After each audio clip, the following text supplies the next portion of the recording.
Hi, Katzcradul here. I'm about to make something very special for you, but as I was washing my eggs, these are eggs from our hen, when I picked this one up, it feels empty. And I wanted to crack it on camera. I'm here by myself. I hope I can do it. So I'm going to see what's going on with this egg. It is just as light as it can be. It's a little heavy on one end.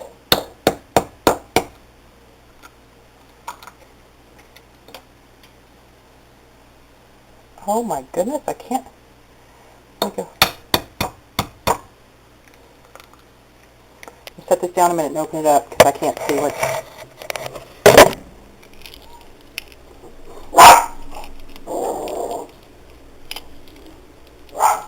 Wow. I don't even know how to describe this to you.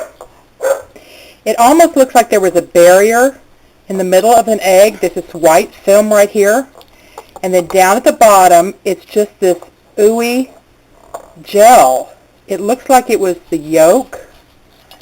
Too weird, but it's like the egg was divided. If you can see that white in there. Too strange. Well, that was pretty weird. Just wanted to share that with you. She's new to laying. She probably hasn't been laying but maybe, not quite a month. So she might not have got the hang of this completely yet. Just wanted you to see that. Be back with the rest of the video in a minute.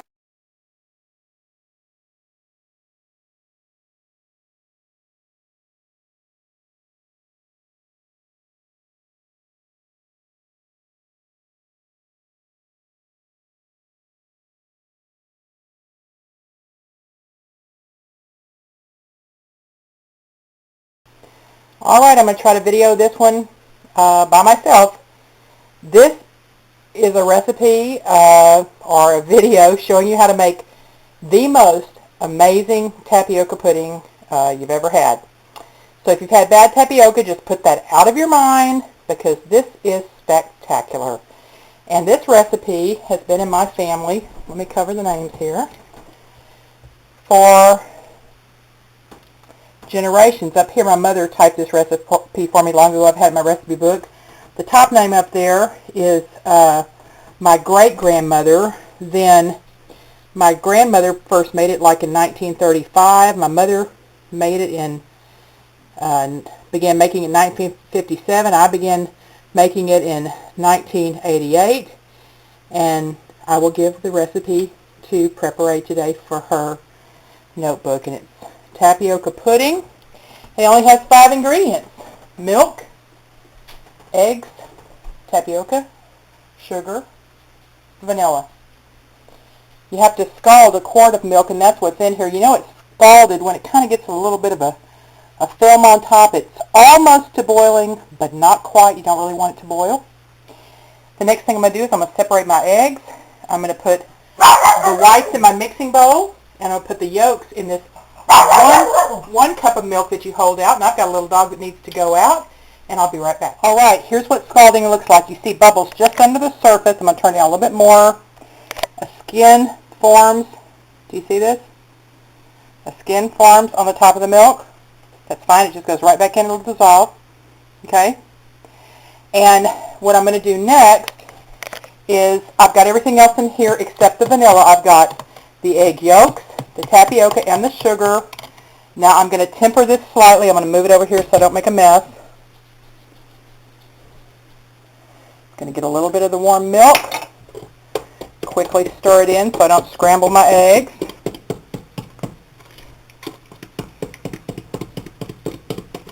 I'll probably do just a little more. It sure would help if I had a camera person. A little more. There we go. Okay, I'm going to have a whisk at the ready. Here's my whisk. Yeah, you don't want to be careful your milk is not sticking. I'm going to set you down a minute because I'm scared. I don't want to scramble my eggs, and I'll show you what it looks like once I get the yellow mixture incorporated.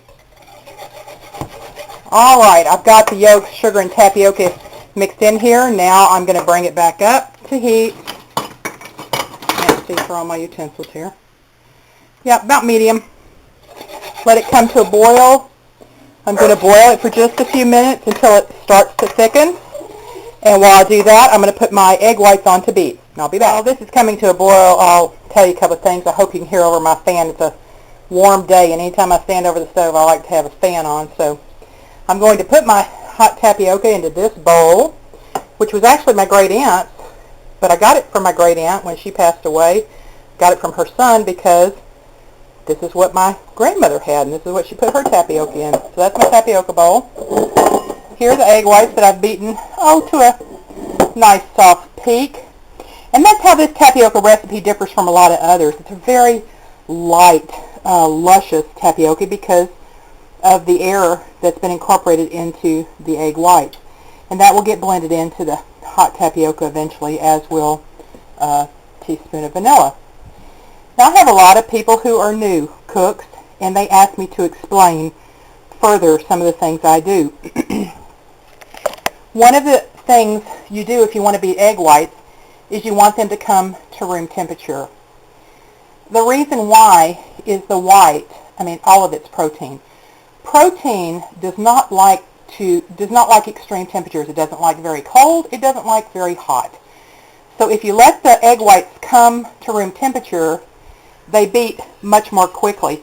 It's the same reason you don't take a roast out of the refrigerator and throw it on your hot grill. It just shrinks up. It doesn't like that. And so if you want your egg whites to be nice and fluffy, these are 4 pretty small eggs. If you want it to be nice and fluffy, you let that protein come to room temperature.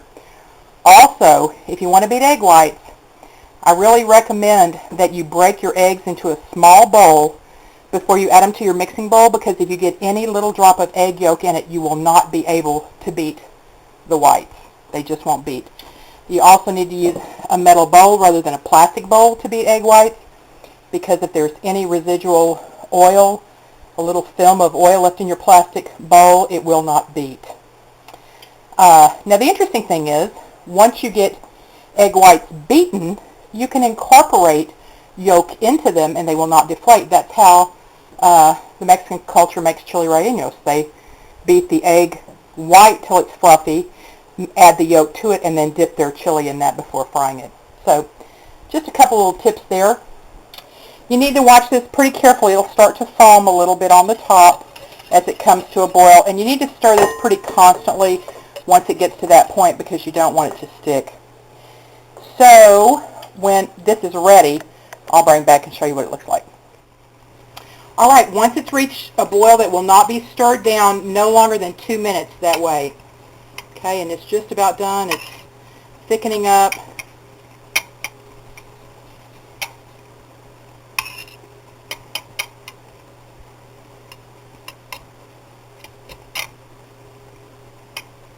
I think that's looking pretty good. And you can feel when you run your whisk through it, the little bits of tapioca do not feel hard anymore. Yeah, that's good. I'm going to stop right there. Okay, so what I'm going to do is I'm going to, if you move over here, I call preparation. I'm going to add a little bit of the hot tapioca to temper the egg white. Tempering means if I poured all the hot liquid in there right now, it would cook those egg whites and I would end up with big old bits of white egg, which would be highly undesirable to me. And I don't want to mix so much that I break the egg whites down. I don't want to get rid of all that nice air I incorporated into them. I just want to make sure they're not going to cook. This is boiling away. Let's move over just a little bit, preparation. Here we go. Now I'm going to put the egg whites in, but I'm going to stir pretty vigorously, and it'll foam up just a little bit when you do that. This is what makes it so lovely and light. Preparation's licking her lips. You want to stir it till you're sure that the whites are not going to cook, that they're not going to look like boiled white egg. There you go. That looks pretty good. Now only when I'm sure of that do I get the spatula and scrape this out. Okay, here's the last of the whites.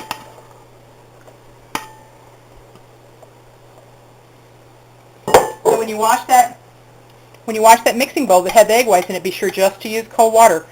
If you want to wash a bowl that has had protein or starch in it, you use cold water.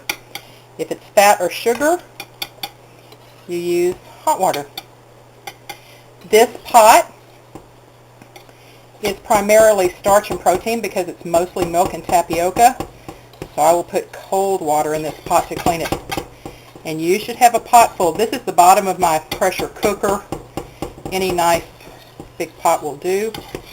And you have to kind of get on the bottom because the tapioca mixture that I originally cooked in the pot is heavier than the egg whites, which sometimes float on the top. So you kind of got to get down there and get it mixed. And that looks lovely.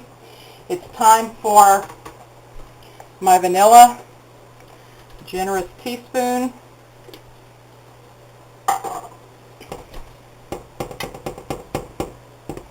Mixed in. Wow. I normally make 2 batches of this. I do a double batch, but I simply don't have room in my refrigerator. So that's how come there's a single batch. This will not last long. Okay, we pour it into this pot, in this bowl. Very heavy and hot. Wow, it fills that bowl. And then we'll put the rest in another bowl. So there it is. Now what I do at this point, I'm going to reach around you, prepare, and get the plastic wrap. Because you want to press plastic wrap on the top. You know, if you've made pudding before, that it will form a little scab. And we don't want that. All the fans on my plastic wrap's going crazy. Okay, here we go. I don't want to burn myself on that burner. There we go. Just press this down on that. I'm going to let it cool slightly before I put it in my refrigerator because I don't want to bring down the temperature of my refrigerator that much. I'm going to let it sit there, but it will not form a scab now. Okay? And I'll bring you back when I let the taste tester test it. Already know she loves it, but you need to hear her reaction on video. And I'll go work on processing this thing. I hope you try it, and I hope you love it. We'll bring you back when she's ready to taste it. Well, we've been gone all about 2 minutes because Prepare said, I'm not waiting until that cools. Dish me up some of that now. So she's sitting here with a warm bowl of tapioca, which is just as good. I prefer it cold, but it's delicious warm. Let us know what you think. It's awesome. I love the creaminess, and the little bit of vanilla just really adds a whole different, element to it. I like it both ways. Warm tastes pretty good to me, but like Mom, I prefer it cool. You do. It's comfort food, and it's you know how some foods just whisk you back to your childhood? This is the one for me that does it. My Mimi made the most delicious tapioca pudding, and I should make this video private just to my subscribers, because if my mother and my sister and my son were to see this video, they all live in Texas, they would drive up to get a bowl. I am not kidding. They love it. They say no one makes it like me, although I don't believe that. I think that's just what they've said so that I'll make it every time I go down there to visit them. It is truly delicious.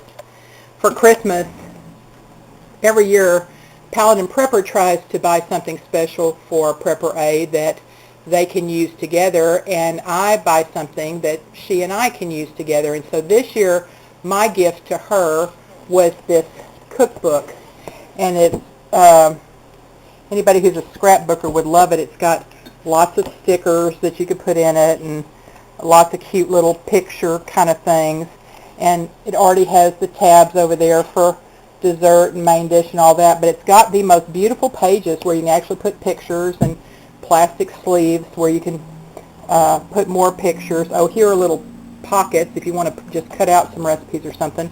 But they've given these nice recipe pages that you can write on.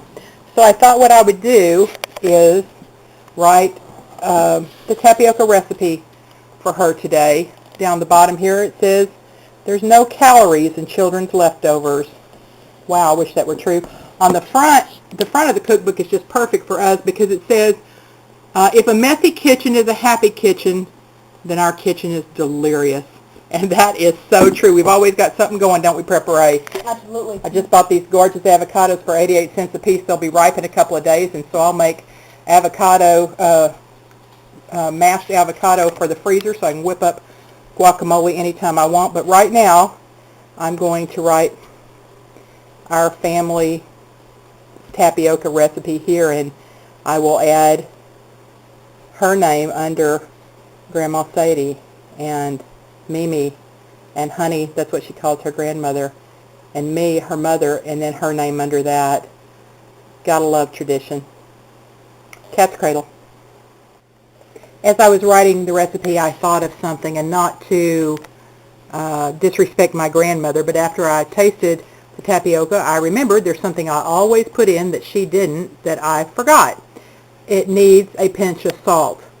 So there are actually 6 ingredients. I'll be sure and list that in the recipe below for you, but you need to add a pinch of salt to it. Even a dessert that's sweet always tastes better with just a little tiny bit of salt. So I will add that in there. I just didn't want you not to notice it in the recipe below, since I said there were only 5 ingredients. There are actually 6. So that's all for now.